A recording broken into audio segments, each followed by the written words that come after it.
शुरू होने जा रहा है देश का सबसे बड़ा मुकदमा, आपकी अदालत, रजत शर्मा के साथ।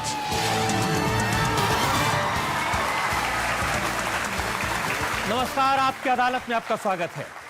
आपकी अदालत में आज पेश करेंगे राजनीति के एक ऐसे सितारे को जिन पर हमेशा जिम्मेदारी रहती है अपनी सरकार को डिफेंड करने की, अपनी चतुराई से, अपने वाकपटुता से।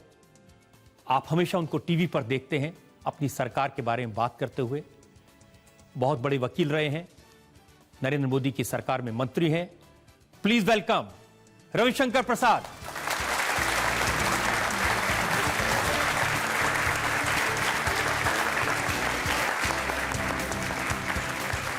और आपकी अदालत में आज के स्पेशल शो के लिए हमारे जज हैं आनंद बाजार पत्रिका के दिल्ली एडिटर जयंत घोषाल,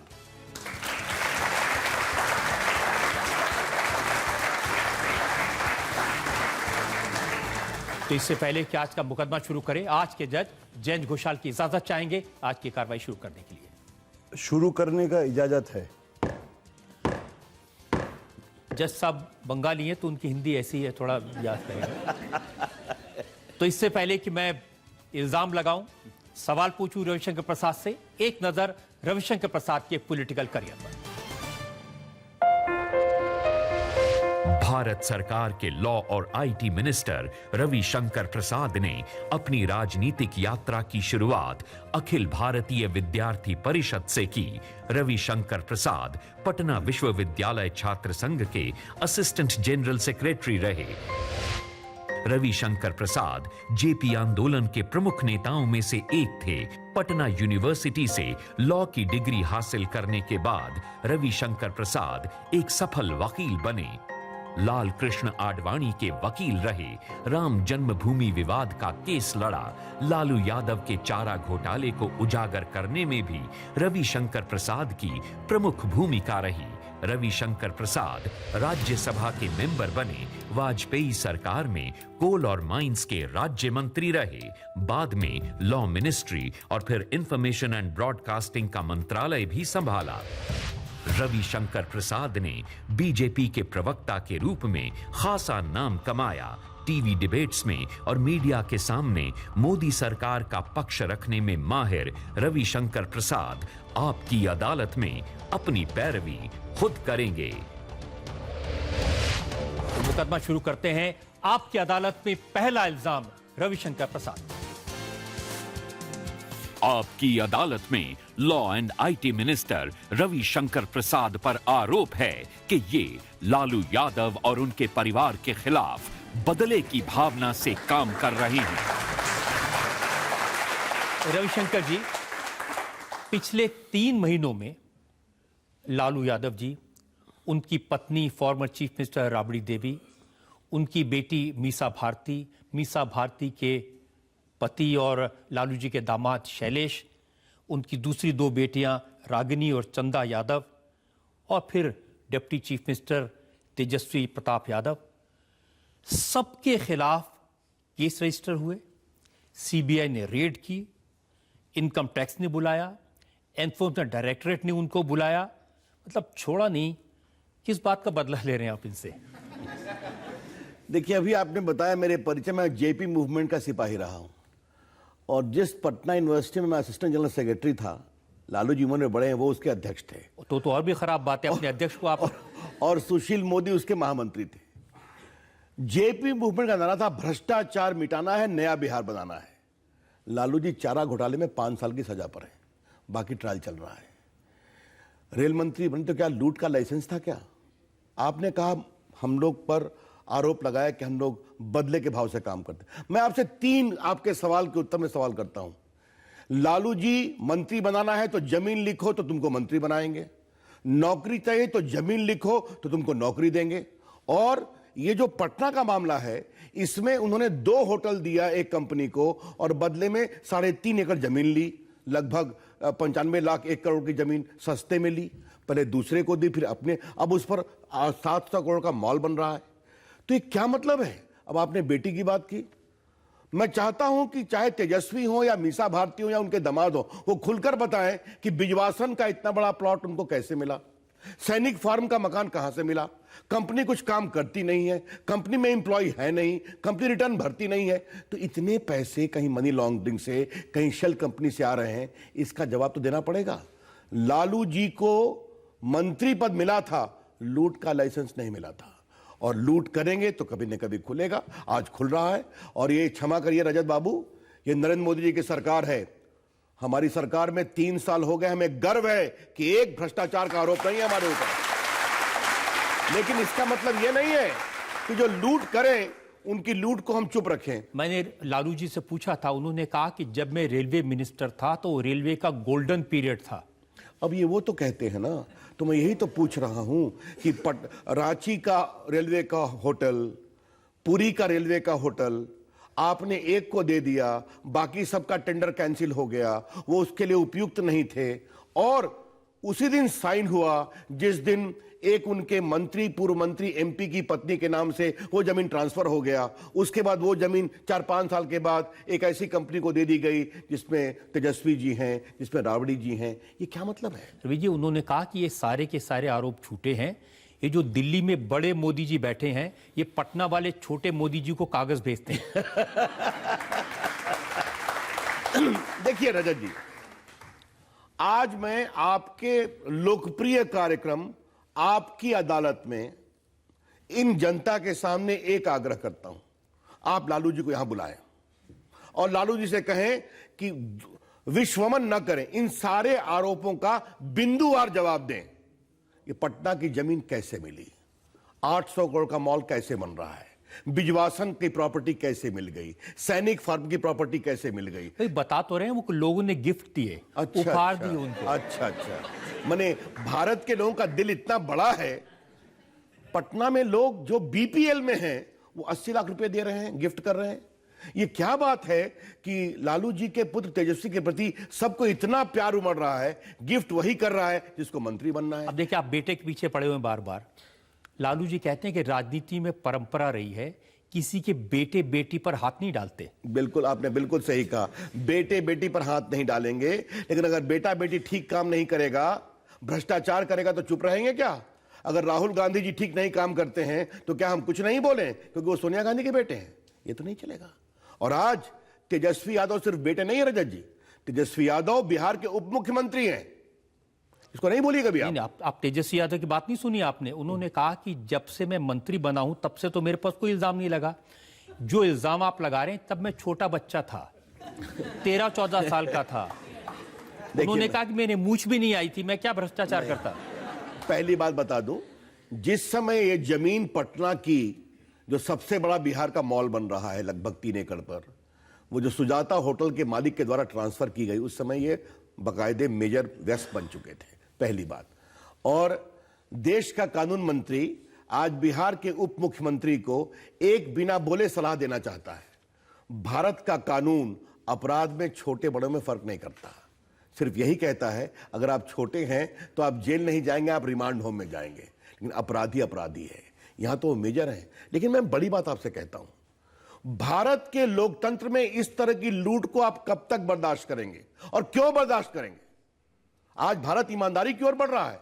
आज मैं देश का आईटी मिनिस्टर हूं, कभी आगे आप सवाल पूछे बताऊंगा कि आज भारत कितनी तरक्की कर रहा है, आगे बढ़ रहा है। उसमें मंत्री बनना है तो जमीन दो, नौकरी चाहिए तो जमीन दो, टेंडर लेना है तो जमीन दो। ये क्या मतलब है? वो उनका कहना है कि ये सारे आरोप इसलिए लग रहे हैं क्योंकि लालू यादव ने नरेंद्र मोदी के खिलाफ मोर्चा खोला हुआ है। वो डरते नहीं किसी से। एक मिनट, मोर्चा खोला है ना, तो बिहार में कितनी सीटें आई? 4 लड़े थे ना लोकसभा में, लेकिन लड़े थे ना। नहीं, तो आप भी तो विधानसभा लड़े थे जिसमें वो जीते।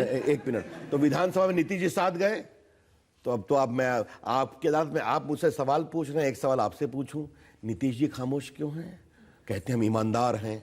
और आज मैं आपकी अदालत के माध्यम से आपके दर्शकों को एक बात कहना चाहता हूं, नीतीश कुमार ने 4 लोगों का इस्तीफा लिया जब आरोप लगे, जीतन राम मांझी हो, रामाधार सिंह हो, एक और आरके सिंह हो, छोटे आरोप। उन्होंने छोटे छोटे पदाधिकारियों की जमीन कन्फिस्केट कर ली क्योंकि आपने लूट की थी। उनके उप मुख्यमंत्री के खिलाफ इतने गंभीर आरोप हैं, नीतीश जी क्यों खामोश हैं? आप तो सुशासन बाबू हैं ना, तो क्या यही तो मैं कहता हूं, लालू और नीतीश जी का साथ आना मोदी जी का डर था, बिहार का विकास नहीं था। देखिए, यही तो लालू जी कह रहे हैं। लालू जी कह रहे हैं कि लार मत टपकाइए, हमारा गठबंधन टूटने वाला नहीं है, बीजेपी और नीतीश जी की मिलकर के सरकार नहीं बनने वाली। देखिए, हमने तो कुछ नहीं कहा आपसे। नीतीश जी हमको छोड़ के चले गए, वैसे वो अटल बिहारी वाजपेयी की सरकार में अच्छे रेल मंत्री से, लालू जी से बढ़िया थे, हमारे साथ 13 साल शासन चलाए हैं, 17 साल एनडीए में रहे हैं। छोड़ के चले गए तो चले गए। लेकिन आज मैं नीतीश कुमार से सवाल जरूर पूछूंगा और आपकी अदालत में खुलकर पूछूंगा। नीतीश कुमार जी, आप तो ईमानदारी पर बड़े सख्ती से कहते हैं कि मैं सुशासन का प्रतिमूर्ति हूं, मैं हटूंगा नहीं, तो तेजस्वी पर क्यों खामोश है? उन्होंने इस्तीफा तो मांगा है, उन्होंने कहा 4 दिन का वक्त दिया है, थोड़ा सब्र कर लीजिए। भाई, हम तो चाहते हैं कि सब्र हम 4 क्या 40 दिन करेंगे, लेकिन सवाल यह है, लालू जी ने कह दिया इस्तीफा नहीं देंगे। अब ये उनके अंदर की, देखिए, हिंदुस्तान राजनीति में अब नैतिकता की ओर बढ़ रहा है। आप ईमानदारी से काम करिए, देश का विकास करिए। अब लूट की राजनीति बंद होनी चाहिए, और यह हमारा मुख्य मुद्दा है कि मैं बिहार से आता हूं, मुझे पीड़ा है कि लोकनायक जयप्रकाश का बिहार, राजेंद्र प्रसाद का बिहार, श्री बाबू का बिहार, कर्पूरी ठाकुर का बिहार, ये सब ईमानदारी की प्रतिमूर्ति रहे हैं। इतनी लूट हो सकती है क्या? ये नहीं चलेगा। लेकिन आपने लालू जी की बात नहीं सुनी। उन्होंने कहा कि आप इतने बड़े बड़े नाम गिना रहे हैं, उन्होंने बहुत सारे नाम गिनाए थे। उन्होंने कहा कि सोनिया गांधी जी, मायावती जी, कानिमोझी जी, राबड़ी देवी जी, ममता बनर्जी, ये सब इकट्ठे हो गए उनके साथ देने के लिए। देखिए, इसके बारे में मैं एक ही बात कहूंगा, ये कोई नीति और नियत का महागठबंधन नहीं है, ये डर का महागठबंधन है। और डर है नरेंद्र मोदी के खिलाफ, क्योंकि अकेले हम उनके खिलाफ खड़े नहीं हो सकते। ये कहानी है, तो बाकी जनता को तय कर दीजिए। नहीं, लेकिन लालू जी कह रहे थे कि उनका डर है मोदी जी को। उन्होंने जिस तरह बिहार में हराया, वो 2019 में पूरे देश में हरा देंगे, इसलिए उनको अभी से जेल भेजने की तैयारी हो रही है। ऐसा है, लालू जी यूपी भी गए थे, उनके दामाद भी वहां से लड़ रहे थे, आपने देखा होगा। क्या हुआ आपने देखा है, समझा है। देखिए, लालू जी को मैं दिवा स्वप्न देखने से रोक नहीं सकता, लेकिन आज मैं आपसे एक गंभीर बात कहना चाहता हूं। अभी आपने मेरे परिचय बताया कि चारा घोटाले में लालू जी को खिलाफ पीआईएल में नहीं बहस किया था। वो गरीबी में पैदा हुए थे, मैं जानता हूं। उन्होंने गरीबी में पैदा होकर के बड़े नेता बने थे, लेकिन इतने बड़े भ्रष्टाचार के आरोप लगेंगे, वो जेल जाएंगे और उससे भी नसीहत नहीं लेंगे, पूरे खानदान को लूटो और जमीन लाओ। तो इसके दो ही उदाहरण हैं। एक तरफ वाड्रा जी हैं दिल्ली में, जिन्होंने भी इस तरह से जमीन ली थी, अब उनके बाल बच्चे कर रहे हैं। ये है गठबंधन, ये मैं आपसे कहना चाहता हूं। लेकिन ऋषिकेश जी, ये सही नहीं है कि उन्होंने चूंकि महागठबंधन बनाने की कोशिश की, उन्होंने वो कोशिश कर रहे हैं कि उत्तर प्रदेश में अखिलेश यादव और मायावती एक साथ आ जाएं। बिहार में जब तक लालू जी और नीतीश कुमार साथ साथ हैं, आप नहीं जीत सकते। तो उनको हराने के लिए, तोड़ने के लिए, नीतीश कुमार लालू को अलग करने के लिए ये काम हो रहा है। अच्छा, ये बताइए, हम ही ने कहा था क्या लूट करो? हम ही ने कहा था जमीन लो क्या? हम ही ने कहा था कि टेंडर को बदल कर करके उससे पहले 3 एकड़ जमीन लो? हम ही ने कहा था कि बेटी दामाद को एक मिशेल पैकर की शेल कंपनी से बड़ी बड़ी प्रॉपर्टी लो? ये सलाह हम ही ने दी थी क्या? ये तो हमने नहीं दी थी ना।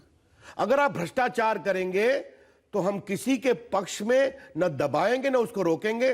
कानून अपना काम करेगा जो कर रहा है। जो आपने बात की महागठबंधन की, देखिए, नरेंद्र मोदी देश के लोकप्रिय प्रधानमंत्री हैं और जनता के आशीर्वाद से आए हैं। लालू जी और मायावती जी और सोनिया जी की कृपा से नहीं आए हैं। सोनिया जी 44 हो गई है ना, और जो उनकी पार्टी का हाल है, आगे 14 भी हो सकती है कांग्रेस पार्टी। तो लालू जी चिंता करें, हम देश के लिए काम कर रहे हैं, दुनिया में भारत का नाम कर रहे हैं, गरीबों के लिए काम कर रहे हैं और करते रहेंगे, ईमानदारी से करते रहेंगे। लेकिन जहां तक नीतीश जी का और बीजेपी का सवाल है, बिहार में चर्चा है कि 2 दिल मिल रहे हैं चुपके चुपके। ये खबर सबके पास है, मगर चुपके चुपके। देखिए, अगर दिल मिलेंगे तो चुपके चुपके नहीं मिलेंगे, ये आपसे कहना चाहता हूं। नीतीश जी से हमारी दोस्ती 17 साल की रही है। अटल जी उनको बहुत मानते थे, बाकी मानते थे। हमारी सरकार, हम बीजेपी के कारण वो 9 साल मुख्यमंत्री रहे हैं, अच्छा काम किया बिहार में। तो हम चुपके चुपके नहीं मिलेंगे, लेकिन मिलेंगे या नहीं मिलेंगे वो अफसाने बाद में। अभी जो आप कहते हैं कि भ्रष्टाचार के खिलाफ नीतीश कुमार समझौता नहीं करता, तो नीतीश जी, आपकी परीक्षा की घड़ी है। अब देखिए, आपको कितने इशारे दे वो। उन्होंने राष्ट्रपति के चुनाव में आपको सपोर्ट किया, उन्होंने सर्जिकल स्ट्राइक के सवाल पर आपको सपोर्ट किया, उन्होंने जीएसटी के सवाल पर आपको सपोर्ट किया, जब जरूरत पड़ी नीतीश कुमार साथ खड़े हुए। उनका अभिनंदन है, देश हित में किया, हमारे राजनीतिक हित में नहीं किया। सर्जिकल स्ट्राइक, विमुद्रीकरण, राष्ट्रपति के चुनाव में उन्होंने कहा कि राज्यपाल के रूप में माननीय रामनाथ कोविंद जी ने अच्छा काम किया, तो अच्छी बात है, हमें इस पर और उनके कुछ मामलों में इस तरह के निर्णयों का अभिनंदन भी करना चाहते हैं। तो इसका मतलब है कुछ खिचड़ी तो पक रही है। देखिए खिचड़ी अभी हम कुछ नहीं कह सकते, क्योंकि नीतीश जी हमें छोड़ के गए हैं, हमने नहीं छोड़ा। एक बात समझिए, डाइवोर्स हमारी तरफ से नहीं हुआ था, आपको भी मालूम है, 13 में वो गए थे, तो फैसला उनको करना है, लेकिन वो बाद की बात है। अभी मूल फैसला उनको करना है कि भ्रष्ट उप मुख्यमंत्री के खिलाफ वो अपनी सरकार कब तक चलाएंगे। आप उनकी इस बात के लिए तारीफ नहीं करेंगे कि उन्होंने साफ साफ मैसेज दिया कि इनको अपने आरोपों की सफाई देनी पड़ेगी। एक बैठक थी जिसमें तेजस्वी प्रताप और नीतीश जी को साथ साथ बैठना था, उन्होंने तेजस्वी प्रताप की कुर्सी हटवा दी, उनकी नेम प्लेट के ऊपर ढक्कन लगा दिया। देखिए हमारा खाली कहना यह है, किसका नेम प्लेट हटा, किसका नेम प्लेट सटा, हमें इससे मतलब नहीं है। तेजस्वी प्रताप आपके सरकार के उप मुख्यमंत्री हैं या नहीं, उनके खिलाफ ये गंभीर आरोप है या नहीं। और देखिए आज वो एफआईआर है, तभी उस एफआईआर पर चर्चा कराइएगा। इतना सीरियस वो एफआईआर है कि क्या लूट की इंतहा हो सकती है। अब आप कहीं, पटना में एक रेलवे का कर्मचारी है, उसने अपनी जमीन दे दी इनको गिफ्ट में, और वो बीपीएल कर्मचारी है, बिलो द पॉवर्टी लाइन, तो तेरे को नौकरी मिलेगी, तेरे को जमीन गिफ्ट करनी पड़ेगी। तो लालू प्रसाद जी के बाल बच्चे के प्रति बिहार का समाज इतना प्रेम दिखा रहा है कि गरीब आदमी भी दिखा रहा है, अमीर भी दिखा रहे हैं, कंपनियां भी दिखा रही हैं, तो बात निकलेगी तो बहुत दूर तक जाएगी। वो जा रही है, और क्या है। जनता से जो लोग सवाल पूछना चाहते हैं। सर, हमने देखा था कि शत्रुघ्न सिन्हा जी कह रहे थे कि छोटे मोटे आरोप लगते रहते हैं और सीबीआई भी ऐसा क्लीन नहीं है कि इसमें भी कुछ न कुछ चलता रहता है, तो इस पे आप सर क्या कहेंगे? सर देखिए, मैं शत्रुघ्न सिन्हा जी पर कभी कमेंट नहीं करता, आज भी नहीं करूंगा। उन्होंने कुछ बात कही है तो मृदा शर्मा जी से आग्रह करूंगा कि शत्रुघ्न सिन्हा को यहाँ बुला लें और उनसे सवाल कर लें। जहाँ तक हमारी पार्टी का स्टैंड है, हमने आपको स्पष्ट बता दिया कि अगर भ्रष्टाचार गंभीर है जो है तो कार्रवाई होगी, न कोई दबाव होगा, न कोई प्रभाव होगा, सीबीआई ईडी को अपना काम करने दिया जाएगा। रविशंकर जी, कांग्रेस ने भी ये कहा कि अगर चार्जशीट पर इस्तीफा देना है, एफआईआर पर इस्तीफा देना है, तो आपकी सरकार में उमा भारती है, पहले वो इस्तीफा दें। आपने अच्छा क्या उमा जी का बात बताया। उमा जी के खिलाफ क्या आरोप है? वो एक पॉलिटिकल मूवमेंट था ना, आरोप है, मैं इसको अस्वीकार नहीं करूंगा। तो जॉर्ज फर्नांडिस के ऊपर भी रहा है। रजत जी, आप जरा अपने अतीत को देखें, जेपी मूवमेंट में तो हम लोग के ऊपर हत्या छोड़ के सारे आरोप लगे थे जब हम लोग प्रदर्शन करते थे।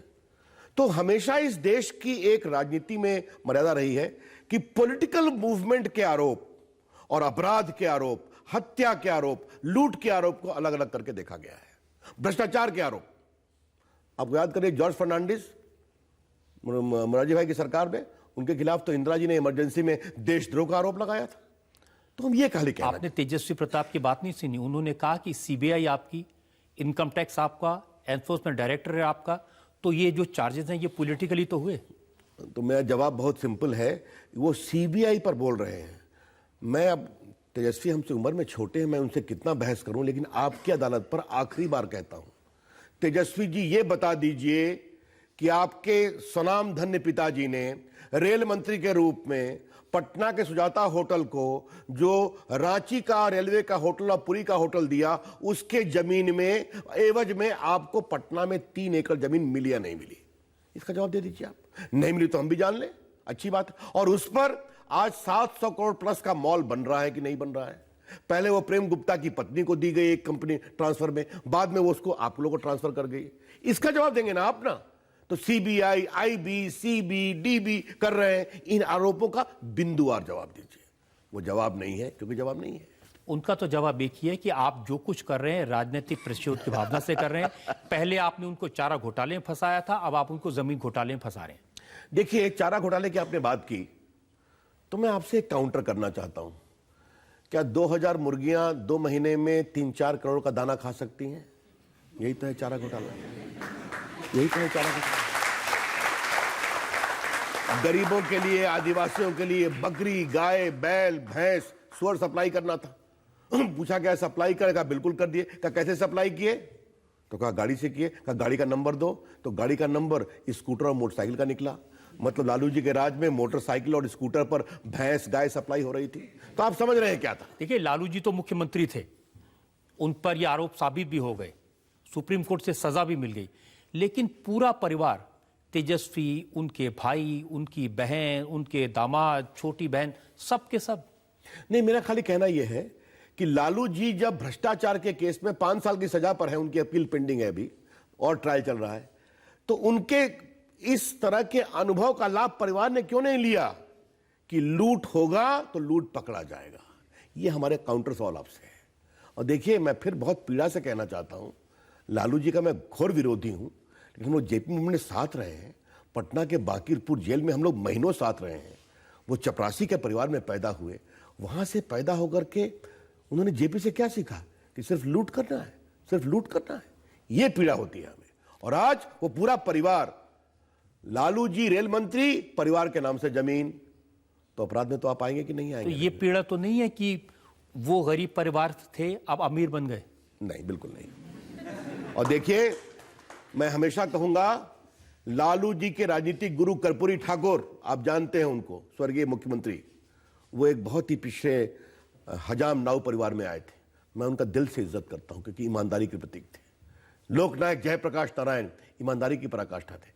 लेकिन गरीबी में पैदा होकर के आप भ्रष्टाचार करके अमीर बने, ये देश की न नीति रही है न नीयत रही है। क्षमा करिए आप। इस बात में कितनी सच्चाई है कि ये जितने आरोप लग रहे हैं, इनके पीछे नरेंद्र मोदी हैं, वो दिल्ली से डायरेक्ट कर रहे हैं? देखिए, नरेंद्र मोदी के खिलाफ कितने सुनियोजित प्रचार चले हैं 12-13 साल से, आप याद करिए।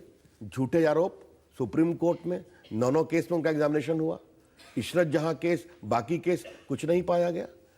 तो जितना अधिक प्रताड़ित यूपीए की सरकार में नरेंद्र मोदी को किया गया है, मुझे गर्व है उनके साहस पर और इस जनता के आशीर्वाद पर कि यहां पहुंचे हैं और आज ईमानदारी से देश के लिए काम कर रहे हैं। कभी मोदी जी किसी को प्रताड़ित नहीं करते, जान लीजिए। और देखिए, मैं उनकी सरकार में मंत्री रहा हूं, कभी भी मोदी जी ने हम लोग को कैबिनेट में इसे तंग करो, उसे तंग करो, उनका एक ही लक्ष्य रहता है, सबका साथ सबका विकास, ये हमें काम करना है। और आज कोई भी, लेकिन हां, अगर हमारी सरकार भ्रष्टाचार करती नहीं तो कोई भ्रष्टाचार करेगा तो उसे सहा भी नहीं जाएगा, उसे रोका भी नहीं जाएगा। अपनी जो एजेंसी है अपना काम करेंगे। लेकिन लालू जी ने भी आपको चेतावनी दी, उन्होंने कहा कि लालू को मत छेड़ो, अगर एक लालू को जेल भेजोगे तो करोड़ों लालू पैदा हो जाएंगे। भाई, ऐसा है कि इस पर हम क्या बोलें। देखिए, लालू जी का एक सोच होती है, भ्रष्टाचार घोटाला, चारा घोटाला, ये सब साजिश है अटल बिहारी वाजपेयी सरकार की। उसमें सुशील मोदी पिटिशनर थे, मैं वकील था, दोनों विद्यार्थी परिषद के उस समय, तो बस और हंगामा हुआ। तो ये उनका स्वभाव है। कभी वो चारा घोटाले में भ्रष्टाचार की अपनी कमजोरियों को एक्सप्लेन नहीं करेंगे, जैसे अभी नहीं कर रहे हैं। मेरे खिलाफ साजिश है, मैं गरीबों का मसीहा हूं, 1 करोड़ लालू आ जाएंगे, ये उड़ता है।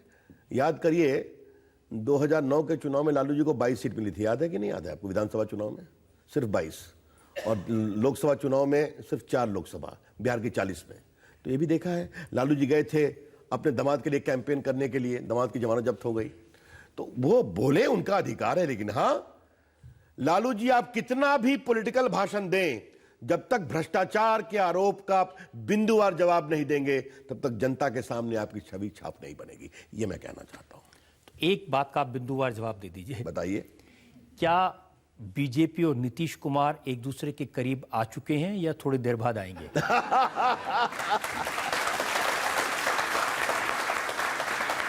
रजत जी, इसका बिंदु अभी स्पष्ट नहीं है, इसलिए बिंदुवार जवाब मैं दे नहीं पा रहा हूं। एक बात मैं स्पष्ट कहूंगा, नीतीश जी को तय करना है कि वो अपनी ईमानदार सुशासन बाबू की छवि इस तरह से कब तक चलाएंगे, ये उनको तय करना है।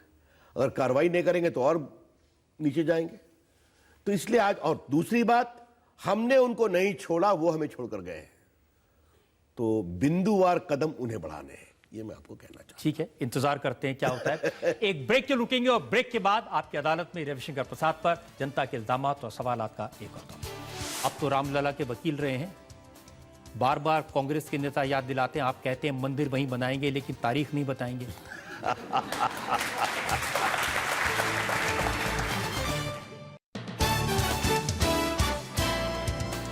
Welcome back.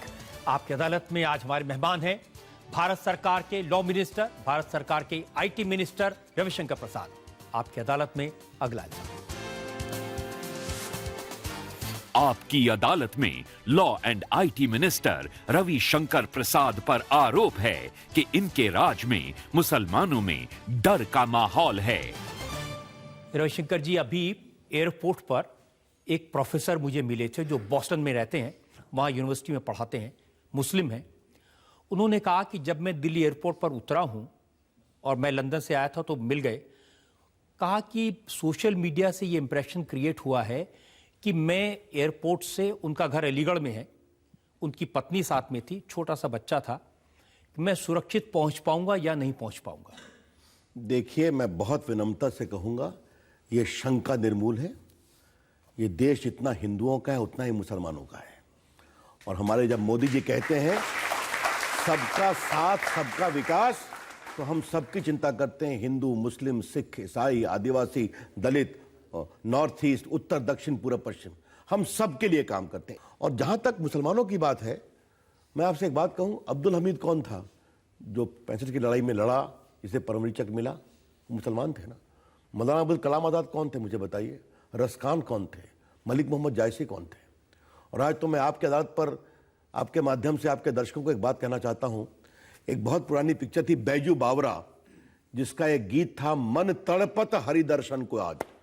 कृष्ण का उतना बढ़िया भजन मैंने आज तक नहीं सुना है। राग मालकौंस में ये बना। हाँ, उसको लिखा किसने? शकील बदायूनी ने। म्यूजिक किसने दिया? नौशाद ने। गाया किसने? मोहम्मद रफी ने। तो ये तो भारत की परंपरा रही है, इसको हमको समझना पड़ेगा। लेकिन हाँ, भारत की यही परंपरा है जिसमें पहलू खां की इसलिए मारकर हत्या कर दी गई कि वो गाय को ले जा रहा था। एक 16 साल के जुनैद को मार दिया गया। मैं कितने नागपुर में सरेआम, ये परसों की घटना है, पीट पीट कर मारा। पहले बता दूं, कई बार ये घटना, कोई घटना दुर्भाग्यपूर्ण है, गलत है, हर में गौ को जोड़ दिया जाता है। जुनैद की घटना में पूरी इंक्वायरी आ गई कि उसका बीफ से मतलब नहीं था। पहलू खान की घटना की जांच चल रही है, नागपुर में हुआ गलत है, मैं फिर कहना चाहता हूं। और ऐसे लोगों के खिलाफ सख्त कार्रवाई होनी चाहिए। लेकिन मैं आपसे एक काउंटर बात चाहिए, कौन? आपकी सरकार है, करिए ना। वो कर रहे हैं ना, लोग पकड़े जा रहे हैं जहां भी है, क्योंकि कई जगह ऐसी भी सरकारें हैं जहां बीजेपी की सरकार नहीं। लेकिन मैं आपसे एक काउंटर बात कहूंगा, ये लोग जो फैलाते हैं कि मोदी जी की सरकार में मुसलमान सेफ नहीं है, ये दुर्भाग्यपूर्ण है, नहीं होना चाहिए। लेकिन ये चर्चा करने वाले में ऐसे भी बहुत लोग भी हैं जो मोदी जी की सरकार से कभी खुश नहीं रहे हैं, क्षमा करिए। और आज मैं आपकी अदालत में रजत शर्मा जी से एक विनम्रता से सवाल पूछूंगा। इतना लोग टॉलरेंस इंटॉलरेंस पर बोलने वाले, अमरनाथ यात्रा में हमारे इतने यात्री मारे गए, कभी उन्होंने भर्त्सना की क्या उन लोगों की? मैं एक सवाल पूछता हूं। ये जो लोग रोज आलोचना करते हैं, हम अपेक्षा करते कि अगर अमरनाथ यात्रा पर भी हमला हुआ है तो उसकी भी आलोचना करते हैं। मैं ये नहीं कह रहा हूं कि वो ठीक हुई, लेकिन कुछ मामलों में आपको स्पष्ट रूप से बोलने की जरूरत है। रविशंकर जी, आप आईटी मिनिस्टर हैं, कैसे सोशल मीडिया का इस्तेमाल होता है मैं आपको बताता हूं। सलीम शेख नाम का ड्राइवर, जिसने यात्रियों की जान बचाई, जिसने बस चलाई गोलियां चलते हुए भी, उसके बारे में व्हाट्सएप पर, फेसबुक पर यह कहा जा रहा है कि सलीम शेख ने बस क्यों रोकी, सलीम शेख की बस पंक्चर क्यों हुई, सलीम शेख की इंक्वायरी करनी चाहिए, उसे एनआईए को सौंप देना चाहिए। तो ये जो फैलाया जा रहा है, आईटी मिनिस्टर क्या कर रहे हैं? देखिए, ये बिल्कुल गलत है और मैं इसके दोनों स्वरूप देखता हूं। भारत आज़ाद है तो हम सोशल मीडिया की आज़ादी के पक्षधर हैं। अब मैं यहां से जाऊंगा तो यहां लोग बैठे हैं, कई लोग मेरी तारीफ करेंगे, कई मेरी आलोचना करेंगे, तो ये उनका अधिकार है, उनके अधिकार का मैं सम्मान करता हूं। लेकिन सलीम शेख का उस दिन आपके चैनल ने जो सम्मान किया, बाकी चैनल ने सम्मान किया, देश ने लिखा कि इसने बहादुरी से काम किया है, वहां के मुख्यमंत्री ने कहा कि मैं आपको रेकमेंड करूंगा एक राष्ट्रीय वीरता के पुरस्कार के लिए, उसका सम्मान करिए ना। अब भारत में कुछ लोग हैं जो हर चीज की आलोचना करते हैं, तो उनको करने दीजिए, क्या फर्क पड़ता है उससे। हाँ, अगर वो अपने विचारों के प्रकटीकरण के अधिकार में सीमाओं का अतिक्रमण करेंगे तो कानूनी कार्रवाई होगी। इसीलिए दिल्ली से लेकर बॉस्टन तक, दिल्ली से लेकर लंदन तक, पूरे दुनिया में भारत की छवि खराब होती है। ये लोगों को लगता है, लोगों का ये विश्वास है कि जो गौरक्षा के नाम पर लोगों को मारते हैं उन्हें कहीं ना कहीं सरकार का प्रोटेक्शन है। ये बिल्कुल गलत है।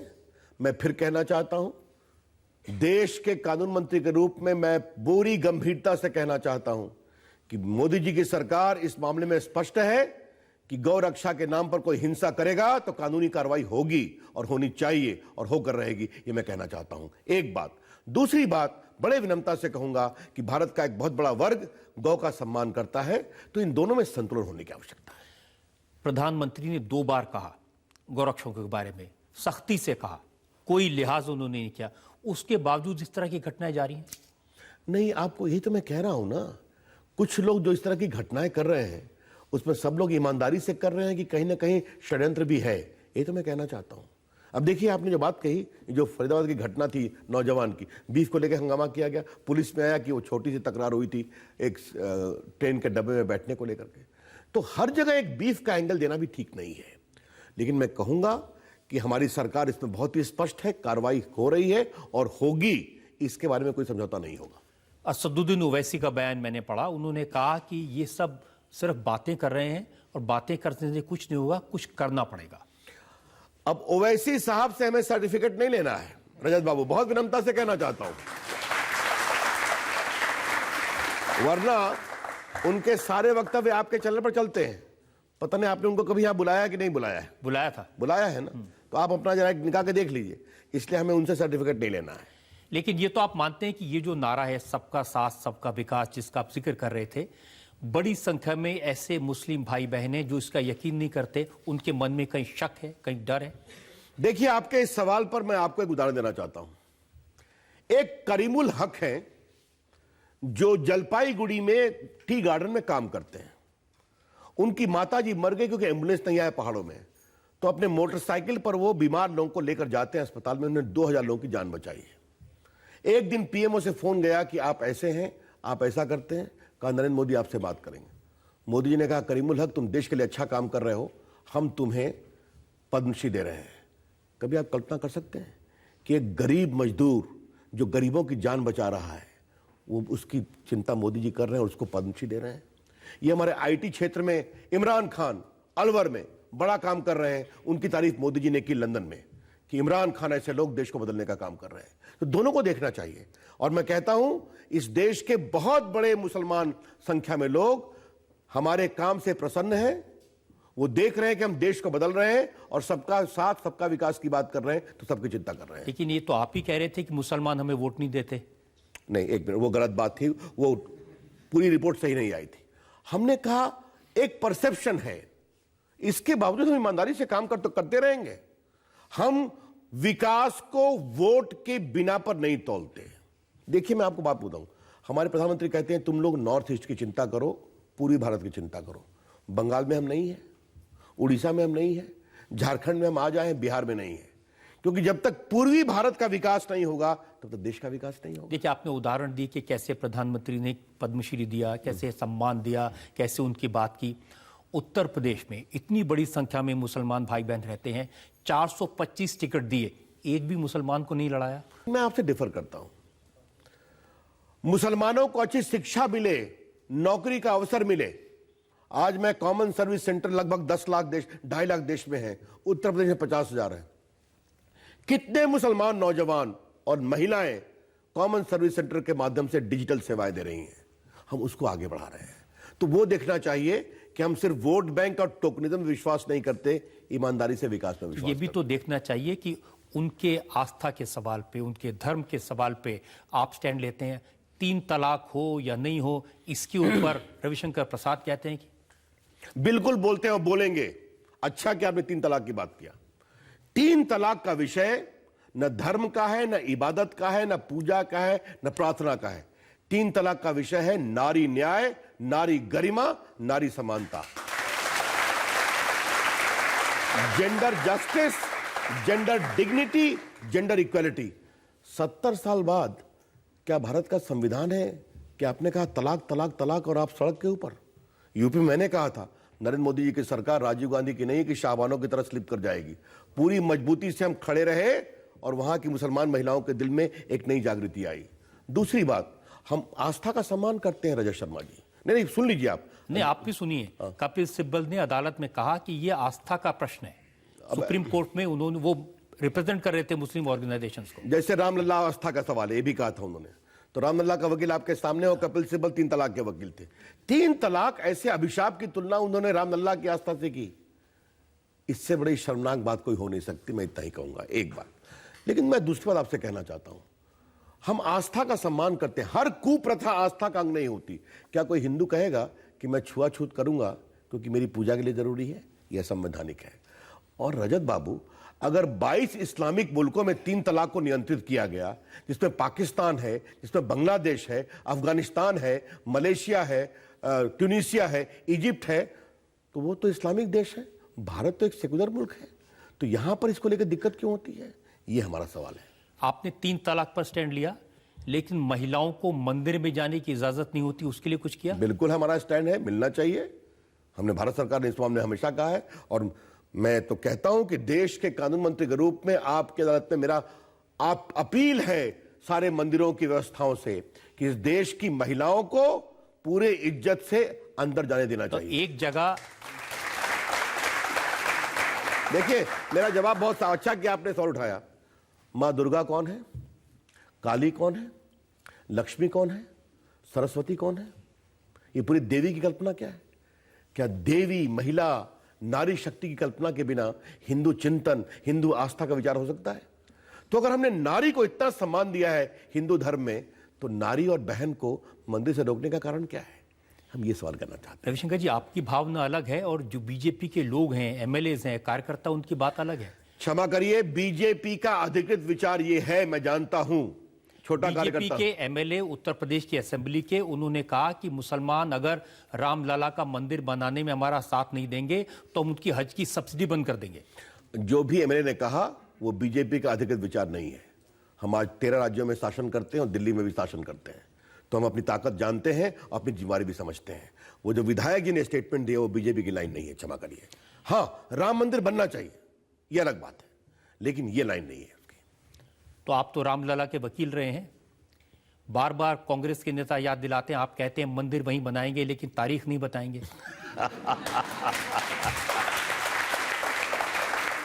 देखिए रजत जी, अच्छा क्या मैं उस मामले में हिंदुओं और रामलला का वकील रहा हूं।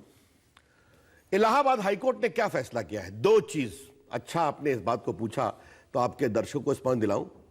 जहां रामलला विराजमान है वहीं वो मानते हैं कि हिंदुओं का जन्म हुआ, राम का जन्म हुआ, इसको उन्होंने कानूनी मान्यता दे दी है। और दूसरा पक्ष बाबरी मस्जिद के अस्तित्व को साबित करने में असफल हुआ। और मैं एक वकील के रूप में, कानून मंत्री के रूप में नहीं, जितना अधिक एविडेंस वहां पर है ना, तो सुप्रीम कोर्ट में भी जीतेंगे और बड़े ही प्रभावी रूप से जीतेंगे, ऐसा मुझे लगता है। अब हम लोग की अपेक्षा है कि सुप्रीम कोर्ट मामले की जल्दी सुनवाई करे। लेकिन एक बात हमने कहा था जब हम जीते थे इलाहाबाद में, कि आज वो फैसला हो गया है। मुसलमानों ने कभी यह आपत्ति नहीं की कि अयोध्या हिंदुओं के लिए पवित्र है, राम उनके ईश्वर हैं। उन्होंने कहा ये मेरी बाबरी मस्जिद है। तब उसको साबित करने में असफल हुए, तो शायद स्वीकार करते तो देश में एक नया सौहार्द बनता। उनके नेता नहीं मानते हैं, तो हम इलाहाबाद हाईकोर्ट में भी जीते हैं, सुप्रीम कोर्ट में भी जीतेंगे, और मुझे पूरा विश्वास है एक भव्य राम मंदिर बनेगा वहां। लेकिन आपको नहीं लगता कि दिल्ली में मोदी जी, लखनऊ में योगी जी, दोनों से डर है कहीं मुसलमानों के दिल में? देखिए, मैं आपसे एक बात कहना चाहूंगा। मोदी जी 12 साल गुजरात के मुख्यमंत्री रहे कि नहीं रहे? वहां पर मुसलमानों का विकास हुआ कि सबसे अधिक आर्थिक ग्रोथ वहीं की रही है। आज वो 3 साल से भारत के मुख्यमंत्री हैं कि नहीं? आप मुझे बताइए, कोई बड़ा राइट हुआ है क्या? देखिए बंगाल में क्या हो रहा है हिंदुओं के साथ, ममता जी के वोट बैंक में। आप देख रहे हैं, हमले होते हैं, पुलिस कार्रवाई नहीं करती, रोज आप देख रहे हैं। आप न हनुमान जयंती में अपना जुलूस निकाल सकते हैं, ना रामनवमी का निकाल सकते हैं। एक वो पॉलिटिक्स है। हम ऐसा कुछ नहीं करते हैं, देश में सबों की चिंता करते हैं। तो कुछ लोगों को मोदी जी से नफरत है, आप जानते हैं रजत जी। अब उनका हम क्या करें? देखिए, हम सोए हुए को जगा सकते हैं, प्रार्थना करेंगे, अपनी बात कहेंगे, लेकिन जो जागते हुए सोने का स्वांग करता है उनका हम क्या कर सकते हैं? हम अपना काम करते रहेंगे। आप पश्चिम बंगाल की बात करें, ममता बनर्जी जो कहती हैं कि जो हिंदू आतंकवादी थे उनको छुड़ाने का काम आपकी सरकार कर रही है। उनके एक एक करके केसेस वापस किए जा रहे हैं, चाहे साध्वी प्रज्ञा हो या सीमानंद हो। अब आपको क्या बताऊं, अब तो यह भी चर्चा हो गई है कि यूपीए सरकार मोहन भागवत को भी फंसाना चाहती थी। सुशील कुमार शिंदे जो उस समय मुख्यमंत्री थे, वो एनआईए पर दबाव डाल रहे थे और एक झूठा इंटरव्यू असीमानंद का एक मैगजीन में, जो उन्होंने कहा ही नहीं कि हमने दिया, लीगल नोटिस किया, उसके बिना पर मोहन भागवत को बुलाओ। तो और ये देखिए समझौता ब्लास्ट में क्या हुआ, ये भी चर्चा आ रही है कि कई लश्कर के आरोपियों का बाहर जा दो। देखिए आतंकवादी आतंकवादी है, उसका ना कोई धर्म होता ना कोई ईमान होता, लेकिन अगर आप आतंकवाद के नाम पर सियासत करते हैं, इसको फंसाओ उसको फंसाओ, तो देश की सुरक्षा से आप कॉम्प्रोमाइज कर रहे हैं। और ये मैं यूपीए से कहूंगा कि जिस तरह से आरोप आ रहे हैं, ईमानदारी से एविडेंस में जरूर कार्रवाई करिए, हमें क्या कहना है। लेकिन कहीं मोहन भागवत को फंसाओ, कभी मोदी जी को फंसाओ, कभी योगी को फंसाओ, अगर यह प्रकरण चलता है तो आप हमें फंसाने की कोशिश करोगे, जनता का आशीर्वाद मिलता रहेगा और हम काम करते रहेंगे, यह हमारी सोच है। जनता में से लोग सवाल पूछना चाहते हैं। सर, जो मतलब हर साल या 6 महीने के अंदर जो घटनाएं होती हैं, फौजियों के सर लाए जाते हैं या ये सब किया जाता है, तो प्लीज सर इसमें आप कुछ कहेंगे? देखो एक बात जान लो, यूपीए की सरकार में हमारे में क्या अंतर है। हमने अपने सुरक्षा बलों को कहा है आप नहीं हमला करोगे, लेकिन हमला होगा तो हाथ बांध के जवाब नहीं दोगे, हाथ खोल के जवाब दोगे। और ये जवाब दिया जा रहा है, ये मैं आपसे कहना चाहता हूं। इसके अधिक यहां पर मैं बोल नहीं सकता क्योंकि ये सुरक्षा का सवाल है। लेकिन हमारी सुरक्षा सेना, हमारे सेंट्रल सीआरपीएफ, बिल्कुल आप रोज देख रहे हैं कश्मीर में कितने लोग मारे चले जा रहे हैं। और हमने चाहे आतंकवादी हो चाहे अलगाववादी हो, उनकी फंडिंग है उसको भी टाइट की हुई है, आप देख रहे हैं। और मैं आपको कश्मीर के बारे में एक बात और कहना चाहता हूं। कश्मीर का दो चेहरा है, एक कुछ जिलों में आतंकवादी हैं, वहीं देखिए महिलाएं आईएएस बन रही हैं। और पुलवामा जहां पर एक सेना का लेफ्टिनेंट मारा गया, वहां 2000 बच्चे सेना में भर्ती होने आए, यह भी आपने टीवी में देखा होगा रजत शर्मा जी के चैनल पर। तो दोनों को देखने की जरूरत है। कश्मीर में भारत की जड़ें बहुत मजबूत हैं। और अभी जीएसटी में देखा कि वहां की पूरी विधानसभा ने पारित किया कि जीएसटी को हम स्वीकार करते हैं। तो दोनों चीजों को देखना पड़ेगा। आतंकवाद पर हम कोई समझौता नहीं करेंगे, उसकी कमर तोड़ेंगे और तोड़ रहे हैं। शंकर जी, और सब बहुत सारे इल्जाम मेरे पास में है, लेकिन एक ब्रेक के लिए रुकना है। एक और ब्रेक, और ब्रेक के बाद आपकी अदालत में रविशंकर प्रसाद पर इल्जाम और सवाल का एक और दौर। पूरी जनता जो है बैठी है और जो लोग देख रहे हैं, उनको एक ही बात से मतलब है कि हमारे देश में कब तक केसेस 10 साल 20 साल 15 साल, वो जो फिल्म में डायलॉग था ना, तारीख पर तारीख तारीख पर तारीख।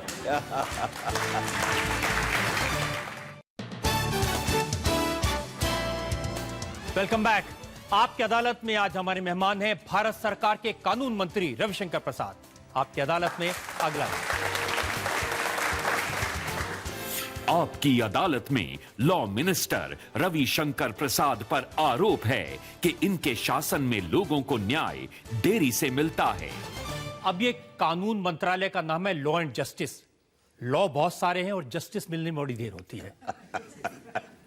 देखिए, मैं इस पर कोई अनावश्यक सफाई नहीं दूंगा।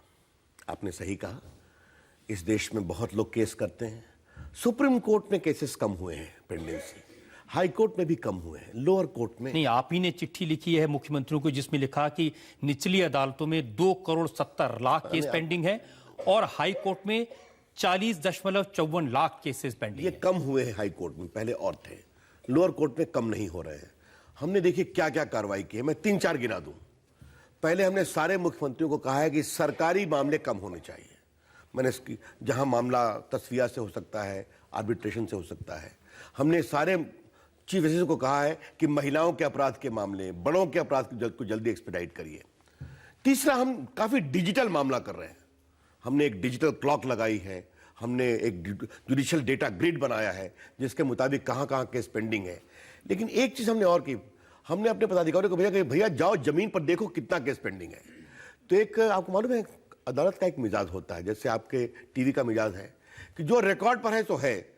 144 खत्म हो गया लेकिन फिर भी चल रहा है, 145 खत्म हो गया फिर भी चल रहा है। तो हमने कहा इफेक्टिव तरीके से मालूम करो कि एग्जैक्टली पेंडेंसी कितना है।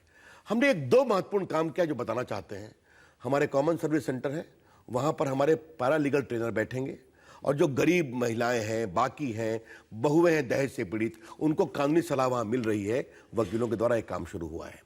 दूसरा, हम न्याय मित्र को अपॉइंट कर रहे हैं। न्याय मित्र क्या हुए कि ऐसे जिले जहां 10 साल से अधिक केसेस पेंडिंग है, वहां पर एक रिटायर्ड जज को हम अपॉइंट कर रहे हैं जो पुलिस, न्यायपालिका और गवर्नमेंट के साथ मिलकर उनको जल्दी डिस्पोज ऑफ कराए। तो ये सब काम हम कर रहे हैं। हमने जजेस की संख्या बढ़ाई है, हाई कोर्ट में, लोअर कोर्ट में पैसा अधिक बढ़ाई है। ये तो मेरे पास में इंडियन जुडिशरी की एनुअल रिपोर्ट है 2015-2016 की। उन्होंने कहा हाई कोर्ट में जो मंजूर पद हैं वो 1079 हैं, 1079, और नियुक्त हैं 608। देखिए, आपने बहुत सही कहा। इस मामले में पहले हम एनजेसी लाए थे, नेशनल जुडिशियल कमीशन एक्ट, तो पूरा 14-15 उसमें डिले हुआ क्योंकि सुप्रीम कोर्ट ने कहा कि नहीं, हम पुरानी व्यवस्था ही लाएंगे।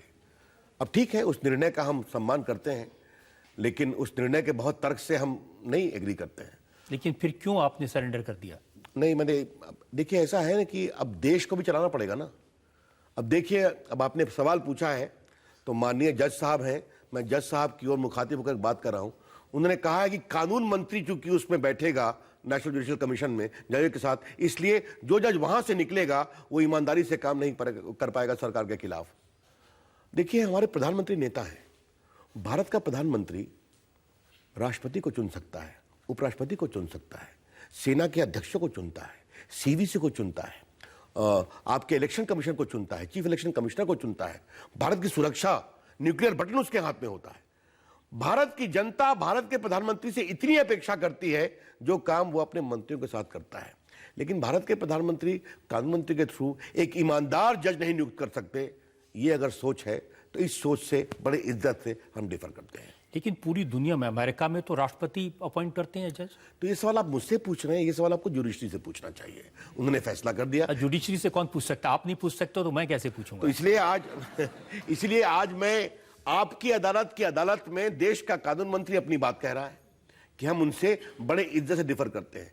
एक बात, कॉलेजियन सिस्टम तो बाद में आया ना। जी, आपने बहुत सही कहा। इसलिए मैं आपसे रजत जी एक बात कहना चाहता हूं, आप तो देश को खूब समझते हैं। 1950 से 1993 तक कानून मंत्री सिस्टम का पार्ट था, कई बार तो होम मिनिस्टर था। भारत के सम ऑफ द फाइनेस्ट जजेस पुरानी प्रक्रिया से आए, जैसे Patanjali Shastri, justice Vivian Bose, justice Hidayatullah, justice Krishna Iyer, justice Venkat Chelaiah, justice JS. Verma, ये सब तो पुराने थे। और एक छोटा जज था जिसका नाम था, आप भी जानते हैं, जगमोहन लाल सिन्हा, जिन्होंने इलाहाबाद हाई कोर्ट में इंदिरा गांधी के पूरे इलेक्शन को निरस्त कर दिया था। वो भी तो उसी सिस्टम से आया था। क्या उस स्तर के जजेस आज हो रहे हैं? ये चर्चा कभी ना कभी करने की जरूरत है। तो इसके बावजूद हमने स्वीकार किया है और 2016 में हमने 126 जजेस की नियुक्ति की, जो आज तक के इतिहास में सबसे अधिक है एक साल में। अभी भी कर रहे हैं। लेकिन एक बात आप जान लीजिए, सारा कुछ हमारे हाथ में नहीं होता। जब हाई कोर्ट के कॉलेजियम से नाम चलता है तो वो आता है, मुख्यमंत्री, चीफ गवर्नर की रिपोर्ट आती है, आईबी की रिपोर्ट आती है, कुछ मेरे स्तर से परख होती है। आप कह रहे हैं आपके हाथ में नहीं होता? मैंने देखा था chief justice of India farmer T.S.. Thakur, वो रो पड़े थे आपके सामने। मेरे सामने नहीं, किसी कार्यक्रम में रो पड़े थे। देखिए, भारत के मुख्य न्यायाधीश को रोना नहीं चाहिए, मैं बहुत ईमानदारी से कहूंगा। उस समय इस विभाग का मंत्री नहीं था, उनको कहना है कानून मंत्री से कहे। अब उन्होंने कहा कि जगह खाली है 70,000। उन्होंने, क्षमा करिए, गलत कहा। 5,000 लोअर कोर्ट की जगह भी खाली है। और लोअर कोर्ट को भरने में रजत जी ना भारत सरकार का पावर है ना स्टेट गवर्नमेंट का पावर है। वो हाई कोर्ट करते हैं या उनके निर्देश पर कमीशन करते हैं। तो मैं एक ही बात कहूंगा, हम तो अपना काम करेंगे, थोड़ा काम अदालतों को भी करना पड़ेगा। देखिए, पिछली बार जब आपकी अदालत में आए थे तो आपने 2-3 बातें कही थी। आपने कहा था कि कानून मंत्री की हैसियत से मैं ये कोशिश करूंगा कि जो छोटे मोटे केसेस हैं, चेक बाउंस का केस है या फिर सड़क पर झगड़े का केस है, ऐसे केसेस फास्ट ट्रैक कोर्ट में जल्दी। आपने बहुत अच्छा हमें स्मरण दिलाया, आपको जानकर खुशी होगी। ये सब अब डिजिटल मोड पे आ रहे हैं और अभी तक पिछले 3 सालों में लगभग 1.5 करोड़ लोग, 1.5 करोड़ मामले कॉम्प्रोमाइज से और लोक अदालत में खत्म हुए हैं।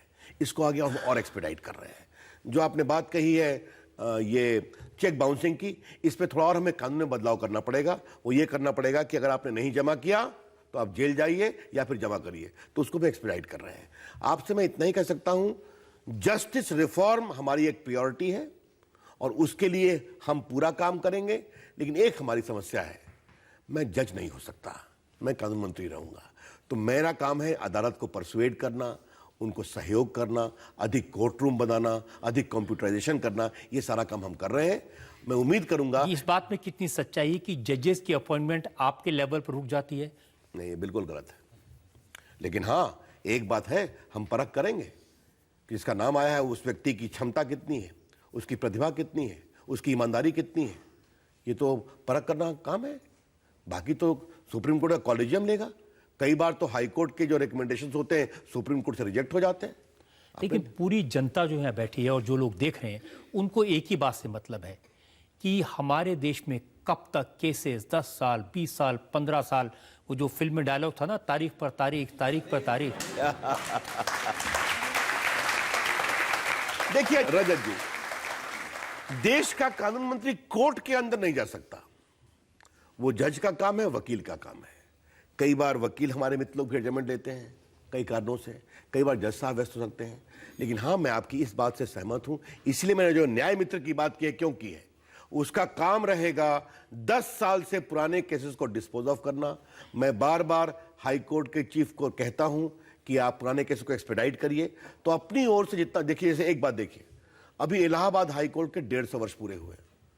वहां प्रधानमंत्री ने एक अपील की कि क्या जजेस छुट्टियों में काम करेंगे, और आज मैं यहां पर जस्टिस खेहर का अभिनंदन करूंगा। उन्होंने भी अपील को दोहराया और बड़ी संख्या में हाई कोर्ट में गर्मी की छुट्टियों में जजेस ने काम किया।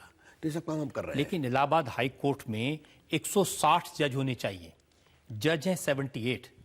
नतीजा यह है कि 9.24 लाख 9.24 लाख केसेस पेंडिंग हैं। देखिए, उत्तर प्रदेश में बाकी अपॉइंटमेंट की प्रक्रिया में जल्दी ही हो जाएगा। काफी लोग अपॉइंटमेंट प्रोसेस में है। आप एक बात हमेशा भूल जा रहे हैं कि 14-15 का चला गया एनजेएसी के चैलेंज में। मामला सुप्रीम कोर्ट में पेंडिंग था, दिसंबर में फैसला है 15 में, लेकिन हम लोग एक्सपेडाइट कर रहे हैं। आपको बताएं कि इलाहाबाद हाई कोर्ट पूरे उत्तर प्रदेश में हम लोगों ने हाईएस्ट कंट्रीब्यूशन किया है। देश में जुडिशरी के इंफ्रास्ट्रक्चर को मजबूत करने के रजत बाबू 95 से अब तक 5,000 करोड़ रुपए दिए गए, और उसमें 2,200 करोड़ मोदी जी के 3 साल में दिए गए। तो आप देख सकते हैं कि जुडिशरी को मजबूत करने के लिए हम पूरा सहयोग कर रहे हैं और करेंगे। लेकिन ये भी आप जुडिशरी को बताएंगे कि साल में 365 दिन होते हैं, हाई कोर्ट में काम होता है 193 दिन। अब देखिए, छुट्टी कितनी है, नहीं है, इसमें सरकार नहीं हस्तक्षेप करेगी। ये निर्णय कोर्ट को करना है। लेकिन आपको पॉजिटिव बात बताऊंगा, अगर प्रधानमंत्री ने अपील की, अगर भारत के मुख्य न्यायाधीश ने अपील की, तो उसी हाई कोर्ट के जज ने गर्मी की छुट्टी में भी काम किया। तो अच्छी शुरुआत है। आगे आगे देखिए क्या होता है। सर, मेरा क्वेश्चन आपसे ये है कि जैसे अभी जीएसटी, उससे पहले डीमोनेटाइजेशन हम लोगों ने सबने एक्सेप्ट किया। ऐसा ही सर कोई आप ऐसा कोई स्ट्रिक्ट वो बनाइए, ऑर्डर निकलवाइए कि पॉपुलेशन कंट्रोल में हो। हमारी इंडिया की पॉपुलेशन इतनी बढ़ती है, आप जितने भी काम करते हैं वो सब कम पड़ते जाते हैं। चाहे वो रेवेन्यू देखिए जीएसटी से बढ़ेगा गवर्नमेंट का, पर रिसोर्सेज वही लिमिटेड रहेंगे, पॉपुलेशन बढ़ती जाएगी। कोई काम भी है वो जितना मर्जी मोदी जी काम अच्छे करते हैं, हमें फिर कम नज़र आते हैं। क्यों? उसी लेवल से पॉपुलेशन बहुत जल्दी बढ़ती है। तो सर इसके लिए कुछ अब आप नेक्स्ट स्टेप इसके लिए ये बड़ा उठाइए। अच्छी इन्होंने बात की, तो कानून मंत्री को कुछ करना चाहिए। देखिए, आपकी बात में बहुत वजन है कि देश के पॉपुलेशन को नियंत्रण करने की कोशिश करनी चाहिए। लेकिन भारत एक लोकतंत्र भी है और हमें बहुत गर्व है कि हम एक लोकतंत्र है। तो हर चीज हम लोगों के ऊपर इंपोज नहीं कर सकते। हाँ, उस पर एजुकेशन, जितना अवेयरनेस करने की जरूरत है, आपका सहयोग की जरूरत है, इनके सहयोग की जरूरत है, ये करना पड़ेगा। और देखिए, डिसीजन भी अगर हो तो फॉलो किया जा सकता है। बिल्कुल। आप देखिए एक बदलाव हो रहा है कि नहीं। पढ़े लिखे बच्चे समानतः 2 बच्चे पैदा करते हैं, बिल्कुल समानतः। हाँ आप देख रही हैं कई जगह एक ही है। हाँ जी। तो कोशिश हो रही है, इसको आगे बढ़ाने की जरूरत है। मुझे लगता है कि आपके सवाल का एक चिंता है कि ये चिंता हम लोग के भी मन में रहे, तो ये चिंता हम लोग के मन में इतना ही कहना सर, नेक्स्ट स्टेप यही होना चाहिए गवर्नमेंट का। उनका कहना यह है कि आज जब आप जीएसटी बगैर पूछे कर सकते हैं, डीमोनेटाइजेशन बगैर पूछे कर सकते हैं तो पॉपुलेशन कंट्रोल भी कर सकते हैं। देखिए, मैंने फिर कहा कि ये एक निजी मामला है ना, कि सरकार को बच्चे, अब देखिए चीन में आपको याद होगा एक बच्चे से अधिक पैदा नहीं कर सकते, लेकिन देखिए आप पॉजिटिव बात देखिए, कई जगह नगर निगम में, ग्राम पंचायत में नियम बन गया है कि अगर आपके पास 2 बच्चे से अधिक है तो आप चुनाव नहीं लड़ सकते। ये हारा है तो ये अच्छी बात है, आज से और आगे बढ़ेगा। अब लालू जी कहेंगे ये मेरे खिलाफ कानून है।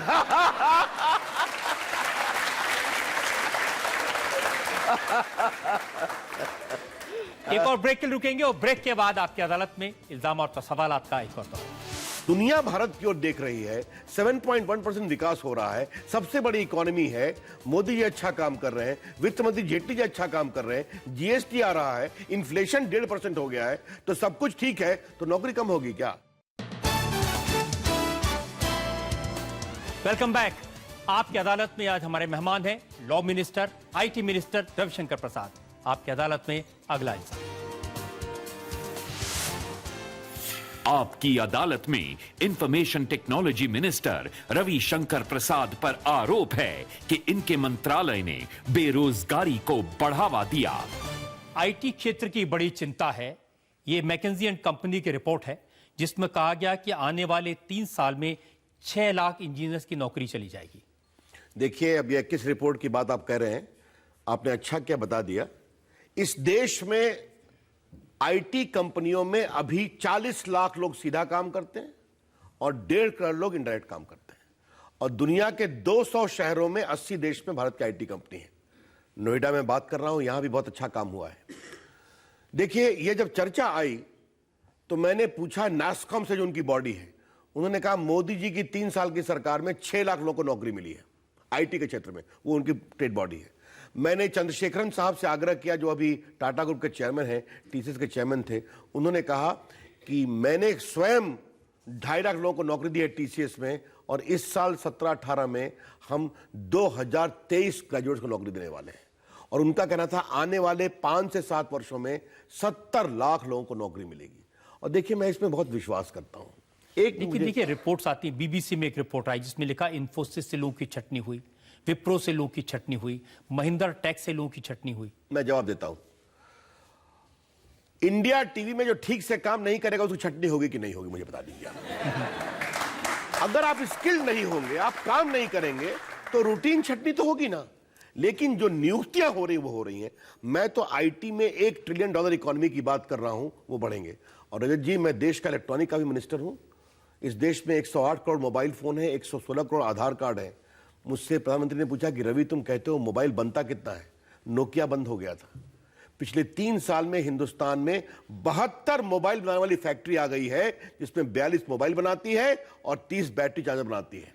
और आपका नोएडा, ग्रेटर नोएडा में ही 31 फैक्ट्री आई है। तो हम लोग ये काम कर रहे हैं। तो दुनिया भारत की ओर देख रही है, 7.1% विकास हो रहा है, सबसे बड़ी इकोनॉमी है, मोदी जी अच्छा काम कर रहे हैं, वित्त मंत्री जेटली जी अच्छा काम कर रहे हैं, जीएसटी आ रहा है, इन्फ्लेशन 1.5% हो गया है, तो सब कुछ ठीक है, तो नौकरी कम होगी क्या? ये रिपोर्ट आने दीजिए। हमें देश पर विश्वास है और देश के नौजवानों पर विश्वास है। लेकिन जो देश के बाहर नौजवान आईटी सेक्टर में काम करते हैं, अमेरिका में काम करते हैं, उनकी बड़ी शिकायत है मोदी जी ट्रंप से मिले और ये नहीं कहा कि हमारे आईटी वाले इंजीनियर की नौकरी नहीं जानी चाहिए। देखिए, मैं आपसे एक बात बताऊंगा, आज भी भारत की आईटी कंपनियों ने अमेरिका में 4 लाख लोगों को नौकरी दी है और $20 बिलियन टैक्स दिया है। तो भारत अमेरिका के संबंध बड़े ही अच्छे हैं, कई क्षेत्रों में संबंध अच्छे हैं। तो इतना अधिक मैन्युफैक्चरिंग में आगे बढ़ेगी, बोइंग जेट बनेंगे और बाकी बनेंगे और आईटी लोगों की नौकरी जाएगी। हम उनकी पूरी चिंता कर रहे हैं। आपको मालूम है, वित्त मंत्री खुद बात किए थे और पीएम की लंबी बातचीत हुई है। और मैं भारत और अमेरिका के संबंधों के बारे में बहुत ही आश्वस्त हूं और भारत के नौजवानों के आईटी एबिलिटी पर बहुत ही आश्वस्त हूं। और रजत जी, देश के आईटी मंत्री के रूप में जो मैं हिंदुस्तान के नौजवानों का हौसला देखता हूं, आत्मविश्वास देखता हूं, मुझे बहुत गर्व होता है कि भारत को दुनिया की बड़ी ताकत बनने से कोई रोक नहीं सकता। ये मेरा विश्वास है। ये भारत के नौजवान काम कर रहे हैं। रविशंकर जी, बहुत सारे विषय आपसे रिलेटेड हैं और हर विषय पर हमने आपसे सवाल पूछे हैं। हम एक ब्रेक के रुकेंगे और ब्रेक के बाद सुनेंगे आपकी अदालत में आज के जज जयंत घोषाल का फैसला आज के मुकदमे पर।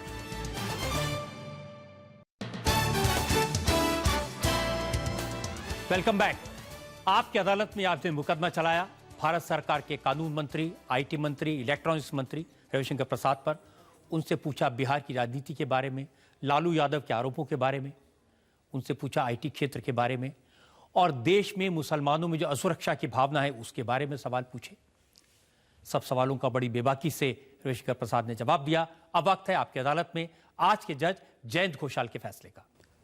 रजत जी के लोकप्रिय अदालत में देश के कानून मंत्री आज आए हैं, ये बहुत बड़ी घटना है और इसलिए मैं पूरी कार्रवाई को ध्यान से सुनने के बाद इस नतीजे में पहुंचे हैं अदालत कि रविशंकर जी सफलता के साथ हर आरोप को खंडन किए हैं।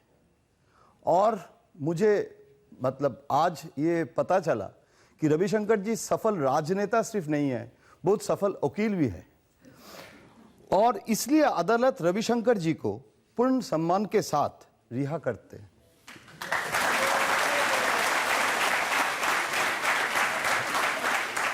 हमें विश्वास है रविशंकर प्रसाद इसी तरह से जनता के अधिकारों के लिए लड़ते रहेंगे, ऐसे कानून बनाते रहेंगे जिससे आम लोगों का भला हो, आईटी क्षेत्र में ऐसे काम करते रहेंगे जिससे ज्यादा लोगों को रोजगार मिले। इस विश्वास यकीन के साथ आज का शो यह खत्म करते हैं। अगले हफ्ते आपसे मुलाकात होगी एक नई शख्सियत के साथ। तब तक के लिए नमस्कार।